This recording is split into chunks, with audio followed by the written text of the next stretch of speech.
আসসালামু আলাইকুম। আজকে আমরা চিরায়ত বলবিদ্যার একটি নতুন অধ্যায় শুরু করব। সেটি হচ্ছে কেন্দ্রিক বলের অধীনে দ্বিবস্তুর সমস্যা।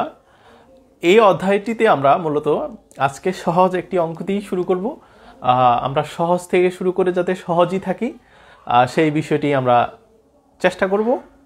তো আজকের অঙ্কটি এরকম যে যদি m ভরের বস্তুকণা f বল, এটা একটা কিন্তু বলের রাশি, হ্যাঁ, f vector equals to minus k by r⁴ into r vector কেন্দ্রিক বল ক্ষেত্রে গতিশীল।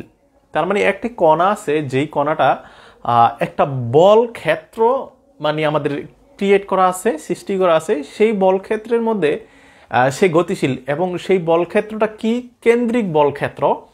বিষয়টা এরকম যে ধরুন এ একটা পয়েন্ট, সার্টেন পয়েন্ট। এখন একটা কণা আরেকটা কণা, ধরুন এটা একটা এম কণা, এম ভরের কণা, সেই কণাটা এই বস্তুর কারণে এই বস্তু একটা এফ কি একটি বল ক্ষেত্র মানে একটি বল ক্ষেত্র সৃষ্টি করেছে, হ্যাঁ, এই যে এফ বল ক্ষেত্র। ধরা যাক এই বল ক্ষেত্রটি আমরা একটু কল্পনা করি যে এরকম একটা বল ক্ষেত্র আছে, হ্যাঁ, সেই বল ক্ষেত্রের মধ্যে এই বল ক্ষেত্রের মধ্যে যতগুলো কি থাকবে, আমাদের বস্তু গতিশীল থাকবে, সেই বস্তুগুলো তারা কেন্দ্রিক মানে কেন্দ্রের দিকে কি করবে, ফোকাস করবে, হ্যাঁ। অর্থাৎ বস্তুগুলো সব এই কেন্দ্রের দিকে কি থাকবে, আমাদের কেন্দ্রীভূত থাকবে। এরকম একটা বল ক্ষেত্রে ধরুন সেই কণাটা এইভাবে ঘুরতেছে, হ্যাঁ, এইভাবে। বিষয়টা এরকম যে আপনার কাছে একটা চাদর আছে, হ্যাঁ, সেই চাদরের চারটা কোণা আপনি ধরলেন, ধরার ফলে মাঝখানে যদি আপনি একটা ভারী বস্তু রাখেন, তাহলে চাদরটা কি হবে, চারদিক থেকে একটা ফোল্ডিং অবস্থায় চলে আসবে, একটা কার্ভ সৃষ্টি করবে মাঝখানে, সেই কার্ভ অংশটা এরকম। এখন এই কার্ভ অংশটার এই বস্তুর কারণে সে যে একটা ক্ষেত্র সৃষ্টি করছে, এটা একটা বল ক্ষেত্র আমরা কল্পনা করতে পারি। এবং এইরকম বল ক্ষেত্রে যদি কোনো একটা কণা গতিশীল থাকে, তার জন্য যদি বস্তুর কণার শক্তি ই হয়, হ্যাঁ, তাহলে তার দ্রুতিটা কি হবে, দ্রুতি equals to √k/m r² plus 2e/m, এরকম একটা রাশি আমরা বের করব। ওকে, তো এইটা আমি একটু ডেমো দেখাচ্ছি, আপনাদের খাতায় তোলা লাগবে না, এটা জাস্ট একটু দেখলেই হবে চিত্রটা, যে এটা পরীক্ষার জন্য লিখতে হয় না, এটা বোঝানোর জন্য আমি এঁকেছি। তো ঠিক আছে, আমরা এটার সমাধান যদি শুরু করি, সেখানে আমাদের এই অঙ্কের জন্য বাংলা লেখার কোনো দরকার নেই, আমরা লিখব দেওয়া আছে, কি আছে, দেওয়া আছে কি, এই যে এফ এর রাশিটা, আমরা F vector equals to minus k/r⁴ r vector দিয়ে দিলাম।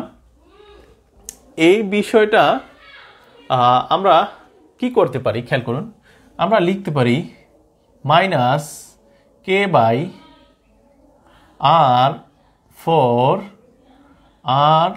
r cap minus k/r³। তো আমরা মাঝখানে এইটুক কি করলাম, সবার মনে একটা প্রশ্ন ইতিমধ্যেই উদয় হয়েছে আশা করি। এখানে কি করা হচ্ছে দেখুন, আমরা জানি যে এটা একটা কি ইউনিট ভেক্টর, আমরা নির্দেশ করার জন্য তার মাথায় ক্যাপ ইউজ করি নাকি। তো ইউনিট ভেক্টরটা মূলত কি, আমরা জানি যে ওই ভেক্টরকে তার মান দ্বারা, তার মান মানে এই যে তাকে মডুলাস করা, যেই ভেক্টরের ইউনিট ভেক্টর আমরা বের করব, এই যে আর কে ইউনিট ভেক্টর না, আর এর ইউনিট ভেক্টরটা আমরা বের করতে চাই, তাহলে আর কে তার ভেক্টর মানে আর এর যে ভেক্টর মান, সেটা হবে যে তীর চিহ্ন মাথায়, আর এর ভেক্টর মানকে তার নিজস্ব মান মানে এই যে ভেক্টরের নিজস্ব মান, তার মডুলাস, তাকে ভাগ করা। ওকে, তো আমরা এই রাশিটা আমাদের কি আছে, ভাগ, এই পাশে আনলে কি হয়, গুণ হয়। তো আমরা এইটা লিখতে পারি সমান কি আর ভেক্টর, লিখতে পারি না। আচ্ছা, এখন একটা মজার বিষয় কি, খেয়াল করুন, এই আর মডুলাসকে টোটালভাবে ফ্রি করে আর লেখা যায়, আর তার একক ভেক্টরটা তার পাশেই গুণাকারে রয়ে গেছে, আর ওই পাশের অংশটা ওই পাশেই রয়ে গেছে। অর্থাৎ মডুলাস এবং ভেক্টরকে আমরা ফ্রিভাবে আর লিখতে পারি। আমরা জানি যে এটা আর মানে ভেক্টরের মান নির্দেশ করতেছে। তো এখন এই আর এর পরিবর্তে আমরা এই দুইটা মান ইউজ করছি এখানে, এই যে এখানে। এখন আপনারা যদি হ্যাঁ একটা কাজ করেন, আপনারা এটা নোট হিসাবে আপনাদের খাতায় সাইডে তুলে নেন এই অংশটুকু, হ্যাঁ, যে ভাইয়া এইটা কি করলো, যে আর এর পরিবর্তে আর ক্যাপ কীভাবে লিখে তারপরে আবার আর কিউব নিয়ে আসলো, এটুকু লিখছেন। লেখার পরে দেখুন তো k/r⁴ ইন্টু আর ক্যাপ না। এখন এইখানে একটা আর এখানে তিনটা চারটা, তাহলে কয়টা থাকে? তিনটা থাকে। তাহলে k/r³ থাকে না? আর এই যে আর ক্যাপটা, এই আর ক্যাপটা তো একটা একক ভেক্টর, তার মান কিন্তু 1 এর সমান, ঠিক আছে? এই জন্য আমরা এখানে আর লিখেই নাই। এই ক্যাপ মানে আর ক্যাপকে আমরা জানি এটা একটা ইউনিট ভেক্টর, একক ভেক্টরের মান 1, তাই আমরা এটা পরবর্তীতে আর লেখার দরকার নেই। ওকে, তো আশা করি এতটুকু অংশ আপনারা অন্তত বুঝতে পারছেন। এটা আমাদের মূলত ইন্টারমিডিয়েটেই আমরা পড়ে আসছি। আর কেউ যদি চান এখানে একটু লিখে দিতে পারেন, যেহেতু আর ক্যাপ ইকুয়ালস টু 1, এই জন্য আর আমরা আর ক্যাপটাকে রাখি নাই।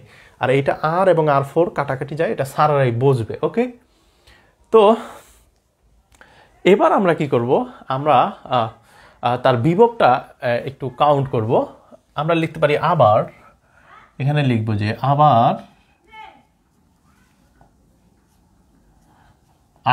আমরা আবার কি লিখব, বিভবটা কার, আচ্ছা এই যে বিভব সমান -f/dr। তো আমরা বিভব মানে যেটা লিখলাম, যে এখানে একটু বিভবটা লিখে দিই, বিভব, হ্যাঁ, আবার বিভব dv equals to -f/dr। DV বিষয়টা কি, ডিভিকে আমি ওই যে ভিটা আছে না, ভিকে আমি আর এর ফাংশন হিসেবে রাখছি। তো আশা করি এটা আপনারা জানেন কিভাবে ভিকে আর এর ফাংশন হিসেবে লেখা যায়। আমি এটা আরও আগেও বুঝাইছি অনেক লেকচারই, তো এটা আর বারবার লিখতেছি না, ঠিক আছে? তো এখন এই ডিভিকে আমরা -f/dr কিভাবে লিখলাম? এফ মানে কি, মাইনাসটা খেয়াল করুন, মাইনাসটা, আচ্ছা মাইনাসটা দিলাম। এফ কি, এফ সমান mg। আর আরটা মানে কি, আরটা তো আমরা জানি যে একটা দূরত্ব, সেই দূরত্বটা তো এইচও হতে পারে। তাহলে mgh আসলে কি, আমাদের বি এর রাশিটা। আর মাইনাসটা কি, মাইনাসটা হচ্ছে আমরা জানি যে অভিকর্ষ বলের বিপক্ষে কাজ করা হলে বিভব শক্তিটা ঋণাত্মক হিসেবে ধরা হয়। এই জন্য আমরা এই রাশিটা সমান -f/dr লিখতে পারি। মাইনাসটা তো ওই যে বিপরীত দিকে, আর এটা যেহেতু ক্ষুদ্র পরিবর্তন ডি, এই জন্য আমাদের উচ্চতা মানে দৈর্ঘ্যটাও এখানে ক্ষুদ্র পরিবর্তন। ওকে, তো আমরা এটুকু লিখলাম, সরি, লেখার পর আমরা এটাকে একটু ক্যালকুলেশন করতে চাই। আমরা এই অংশ এবং এই অংশকে সমাকলন করতে চাই। আমরা সমাকলনটা করব 0 থেকে b পর্যন্ত। এই যে ডিভি তার ভেক্টর আর ফাংশন, মাইনাসটা আমরা বাহিরে নিয়ে আসি, কারণ মাইনাসের তো আর এই পাশে কি আছে আর, তাই 0 থেকে r পর্যন্ত তাকে আর লিমিটের মধ্যে সমাকলন করতে হবে। আর ভিতরে যা আছে তা আমরা লিখে দিলাম। তার মানে কিছু করলাম না, আমরা এই পাশে একটা সমাকলন চিহ্ন দিলাম, এই পাশে একটা সমাকলন চিহ্ন দিলাম। কি করলাম, ওর যেহেতু মানে বিভবের রাশি, তাই 0 থেকে b পর্যন্ত, ওর যেহেতু r এর রাশি 0 থেকে r পর্যন্ত। ওকে, তো এইবার একটু খেয়াল করুন, আমরা এই অংশটার জন্য ডাইরেক্ট এবার vr লিখে দিতে চাই। আমরা আর এটাকে ডাইরেক্ট লিখে দিতে চাই। কি, কেন? কারণ একটু দেখাচ্ছি। আমরা জানি যে dx কে সমাকলন করলে আলটিমেটলি তার মান কিন্তু x থাকে নাকি। এখন তার যদি 0 থেকে আমরা ধরলাম 0 থেকে 2 পর্যন্ত লিমিট, তাইলে আমরা কিন্তু এইভাবে লিমিটটা 0 to 2 বসায় দিতাম, ফলে এরকম হতো 2 - 0 = 2 আসতো। হ্যাঁ, তো আমাদের যেহেতু 0 থেকে b পর্যন্ত লিমিট, তাই আমরা ধরি যদি এখানে 0 থেকে b পর্যন্ত নিতাম, বা এটা যেহেতু x এর রাশি, আমি এখানে x পর্যন্ত লিমিটটা দিলাম, তো 0 থেকে x, তাহলে জিনিসটা কি হতো, x এই আপার limit x minus lower limit 0, ultimately x পেতাম। এই জন্য আমরা এই অংশটুকুর জন্য আমরা কি করছি, যে ডিভি যে মানে ভিআর যে অংশটা, সেই অংশটাই মানে ডি এর পরে যেটুকু এইটুকুই, ডি এর পরে x, আমরা ডি এর পরে x পাইছি, আমরা ডি এর পরে এই যে এটুক আমরা এতটুকু বসাইছি। হ্যাঁ, আচ্ছা, এটা কিন্তু ক্যালকুলেশন করে বসানো যায়, আমি যে মুখস্থ বলতেছি এরকম না। দেন আমরা কিন্তু এটার মধ্যে যে লিমিটটা 0 থেকে b পর্যন্ত যদি বসাইতাম, তাহলে কিন্তু আমরা এটার লিমিট পেয়ে যেতাম। হ্যাঁ, ওকে। তো এই জন্য আমরা ডাইরেক্ট এটাকে VR হিসাবেই লিখে দিতে পারি। আচ্ছা, এখানে ইকুয়ালস টু মাইনাস কি আছে, মাইনাসটা রেখে দিলাম। এফ, এই এফ এর মান কিন্তু আমরা প্রথমে বের করছি না, এই যে এফ, এই এফ এর মানটা এবার আমরা বসায় দিব এখানে। মানটা কি আছে যে 0 থেকে আর, এফ এর মানটা আছে minus k by r cube, এখানে ডিআর আছে। হ্যাঁ, ওকে। তো আমরা এবার একটা কাজ করি,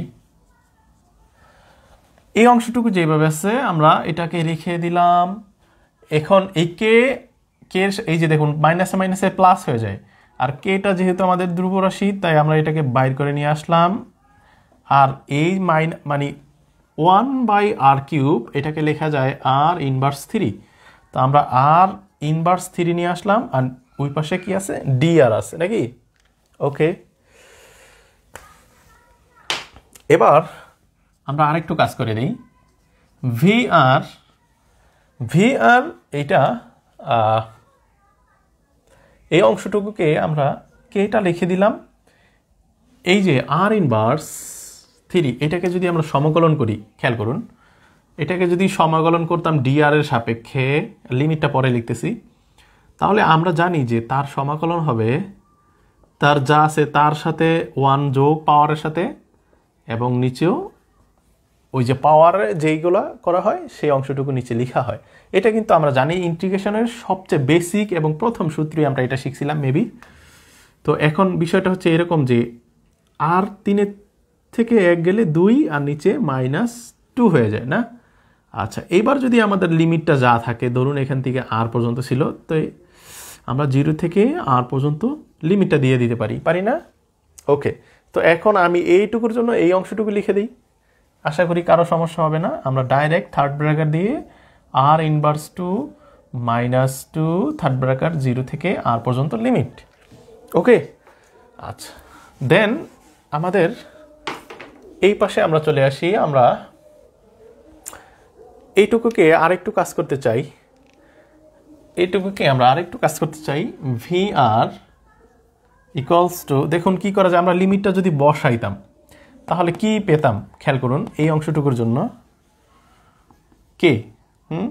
আচ্ছা, তো এখন আমরা থার্ড ব্র্যাকেট দিই যে r⁻², এটাকে তো আমরা 1/r² হিসাবে লিখতে পারি নাকি। তা আমরা r⁻এ না রেখে আমরা এটাকে প্রকৃত ভগ্নাংশে নিয়ে যাই, তাহলে এটা কি হয়, 1/, নিচে যে এই যে 2টা আছে 2 থাকলো, আর এই যে r⁻² এটাকে আমরা জানি যে r² হয়ে যায়। এখন এই মাইনাসটা কি হবে, এই মাইনাসটা আমরা কে এর সামনে দিয়ে দিই, যেহেতু নিচের মাইনাসটা আছে তাই আমরা দিয়ে দিলাম। এবার 0 থেকে r, খেয়াল করুন তো এখানে যদি আমরা লিমিটটা এবার খেয়াল করি যে VR - k, এই যে লিমিটটা, এই লিমিট আমরা কিন্তু জানি আপার লিমিটটাই কিন্তু শুধু থেকে যাবে, যেহেতু r এর মান এখানে r এর জায়গায় শুধু r দিতে হবে, তাহলে তো যা আছে তাই থাকতেছে। আর r এর জায়গায় যদি 0 দেই, এই 0টুকে গুণ করে 0 হয়ে যাবে, উপরে নিচে 0 মানে টোটাল ওই অংশটুকু আমাদের বাদ হয়ে যায় না। তো আমরা আলটিমেটলি পাই 1/2r²। এটা কিভাবে পাইছি, আমরা পুরো লিমিটটা বসানোর পর পাইছি। হ্যাঁ, কেউ যদি এটা না বোঝেন, প্রথমে এই r এর জায়গায় r এর মান বসাবেন, এই অংশটুকু যা আছে তা লিখবেন, r এর জায়গায় r এর মান বসান মাইনাস, আবার এই অংশটুকু লিখে r এর জায়গায় 0 বসান, তারপরে করলে দেখেন এই লাইনই আসবে। হ্যাঁ, তো আমরা এত বাচ্চাদের মতো আর অঙ্ক করার দরকার নেই, আমরা টোটাল এটাকে একবারে ডাইরেক্ট লিখে দিতে চাই। কেটাকে আমরা উপরে দিয়ে দিই, 2r² লিখে দিই না। তো এই অংশটুকু আমরা কিন্তু ভি এর রাশি, বিভবের রাশিটা পেয়ে গেলাম। এখন আমাদের খেয়াল করতে হবে, যেহেতু বস্তু কণাটির মোট শক্তি ই ছিল, কি মোট শক্তি ই, তো আমরা তার জন্য বিভব বাইর করছি। হ্যাঁ, তার জন্য এবার আমাদের কি করতে হবে, মোট শক্তিটা ই দেখতে হবে আমাদের। তো আমরা লিখব যে কণার মোট শক্তি কণার মোট শক্তি কি হতে পারে? ই। কণার মোট শক্তি যদি ই হয়, ই এর মানটা কিভাবে? ই এর মানটা আমি এখন যা লিখব এইটা একটা সূত্র হিসাবে আপনারা মানে এইটা আপনাদের মনে রাখতে হবে।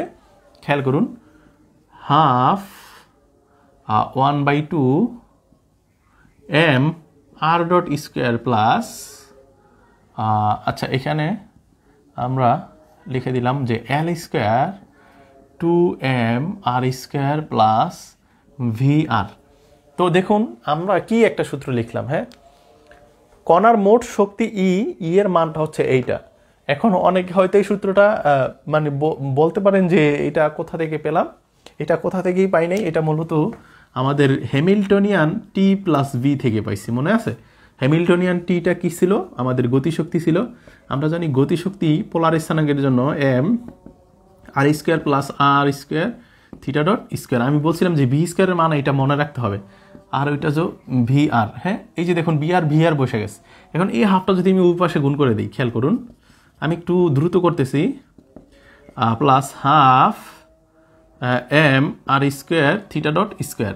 এখন এই থিটা ডটের আবার কিন্তু একটা মান আছে, থিটা ডটের মান হচ্ছে L/m আর স্কোয়ার। হ্যাঁ, তো ফলে আমরা জানি যে L ইকুয়ালস টু কি হইতেছে m আর স্কোয়ার থিটা ডট। এখন এই যে থিটা ডট বা এই যে থিটা ডটের মান যদি আমরা এই থিটা ডটের এই জায়গায় বসাইতাম, তার মানকে স্কোয়ার করতাম, ধরেন থিটা ডট স্কোয়ার করলে L স্কোয়ার হইতো R4 হইতো M2 হইতো নাকি? এই জন্যই দেখুন L স্কোয়ার সরি এই যে এইখানে যেহেতু আবার আর স্কোয়ার আছে, তাই আবার কাটাকাটি করে কি হইতো আর স্কোয়ার হয়ে যেত, আর এম যেহেতু একটা আছে এইটা হয়ে যেত, এই যে এখানে রাশিটা, ফলে আমরা এটা লিখছি। হ্যাঁ, তো এটা পোলার স্থানাঙ্কের জন্য আসলে এই মোট কণার শক্তি এইটা। হ্যাঁ, এখন আমরা একটি কাজ করি, এখানে E equals to half m r dot square plus এই এল এর মানটা কিন্তু আমরা এবার বসায় দিতে পারি। এল এর একটা মান আছে m r square theta dot, আমরা জানি এটা হচ্ছে এল এর মান 2m r square plus v r. হ্যাঁ, চাইলে এখানে এটা নোট লিখে রাখতে পারেন যে l equals to m r square theta dot. হ্যাঁ, এটা ছিল এল এর মান। তো এল এর মানটা আমরা বসায় দিলাম। এরপরে আমরা একটু কাজ করি যে E equals to half m r dot square plus square যদি আমরা করে দেই এম স্কোয়ার আর 4 হবে। হ্যাঁ, যেহেতু অলরেডি আর এর উপর স্কোয়ার ছিল, তাই থিটা ডটের স্কোয়ার হয়ে গেল, আর নিচে যা আছে 2m আর স্কোয়ার হয়ে গেল, আর এখানে ভি আর এর মানটা কিন্তু চাইলে আমরা এটা বসায় দিতে পারি। হ্যাঁ, আমরা একটু পরেই বসাই, সমস্যা নেই। আমরা এখানে আর একটু কাজ করে নিই। E equals to half m r square plus, এবার দেখুন তো দুইটা উপরে দুইটা নিচে একটা, তাহলে এম থাকে কয়টা? উপরে একটা, নিচে উপরে দেখেন উপরে 4টা নিচে 2টা, তাহলে উপরে থাকে 2টা, আর থিটার উপরে স্কোয়ার, থিটা ডটের উপরে স্কোয়ার ছিল থাকলো, আর এখানে কি আছে নিচের 2টাকে আমি হাফ হিসাবেই লিখে দিলাম। এইবার যদি আমরা চাই বি এর মানটা বসায় দিতে পারি -k/2 আর স্কোয়ার, এই যে -2/k আর k/2 আর স্কোয়ার। হ্যাঁ, তো এখন আমরা একটা কাজ করি, ই ইকুয়ালস টু এখান থেকে যদি আমি হাফ আর এমটা কমন নেই, হাফ এবং এম কমন নিলে থাকে কি আর ডট স্কোয়ার প্লাস এখানে আর স্কোয়ার থিটা ডট স্কোয়ার। ওকে, তো আর এখানে -k/2 আর স্কোয়ার থাকলো।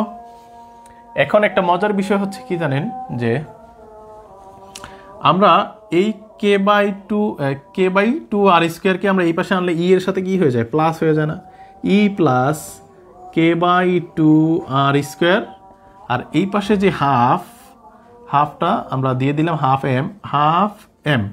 এখন এই রাশিটা তো আমরা জানি যে ভ্যাগের মান ভি স্কোয়ারের মান, তো আমরা এটাকে ভি স্কোয়ার দিয়ে দিতে পারি, কারণ এটা তো আমরা জানি যে পোলার স্থানাঙ্কের সাথে রৈখিক স্থানাঙ্কের যে সম্পর্ক এটা। হ্যাঁ, সরি পোলার মানে রৈখিক বেগের সাথে পোলার বেগের যে সম্পর্ক। এখন আমরা একটা কাজ করি, আমরা এই রাশিটাকে ওই পাশে নেই আর এটাকে এই পাশে, অথবা বি স্কোয়ারটাকে শুধু আমরা রাখি যে বি স্কোয়ার করলাম। এখন এই টুটা তো এম এর নিচে নাকি, তাহলে এই রাশিটা যদি m/2 আসে না, m/2টাকে যদি আমি এই পাশে আনি তাহলে mটার নিচে আর 2টা উপরে যাবে, তাহলে 2/m হয়ে যাবে। এইখানে যেহেতু m/2 এই পাশে আসলে 2/m হয়ে যায়। হ্যাঁ, আর আমাদের এই পাশে কি ছিল, e প্লাস k/2r²। ঠিক আছে, বিষয়টা হচ্ছে এরকম যে আমি এই m/2কে এই পাশে আইন না, তারপরে আবার সমীকরণটাকে ঘুরাই দিছি, ফলে বি স্কোয়ারটা বাম পাশেই রয়ে গেছে। ওকে, তো আমরা একটু এই পাশে চলে আসি। আচ্ছা সরি, এইখানে একটু খেয়াল করেন, এইখানে কিন্তু সুতরাং এফ দিতে হবে একটা। হ্যাঁ, এটা কিন্তু এফ ভেক্টর থেকে শুরু করেছিলাম আমরা।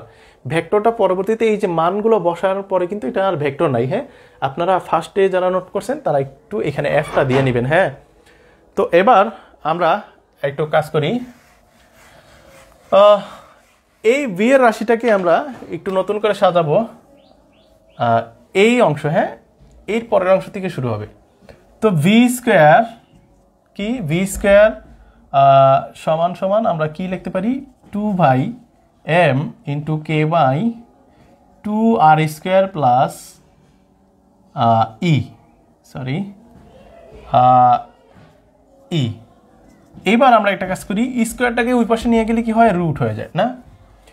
এবং এই যে রুটের বাইরে যে 2/m এই অংশটাকে যদি উভয় পক্ষকে আমি দিয়ে দিই তাহলে কি হয় দেখুন, 2k/2 এই m আর এই r² প্লাসের প্লাস এই 2 আর ই, আর নিচে যেহেতু m আসছিল m দিয়ে দিলাম। হ্যাঁ, তাহলে সুতরাং v ইকুয়ালস টু কি পাইতেছি আমরা পাচ্ছি √ওভার এই 2 কাটা থাকে কি k/m r² প্লাস 2e/m। তো এইটাই ছিল আমাদের এই অঙ্কের অ্যান্সার। দেখুন আমরা কিন্তু প্রমাণ করেছিলাম যে v equals to √over k by, এই যে পুরা রাশিটা আমাদের সেম টু সেম। এই অঙ্কটা আশা করি এইভাবে যদি আপনারা লিখতে পারেন পরীক্ষায় ফুল নাম্বারই পাবেন। তো পরবর্তী লেকচারে আপনাদের সাথে দেখা হবে। সেই পর্যন্ত সবাই ভালো থাকেন, সুস্থ থাকেন, আল্লাহ হাফেজ।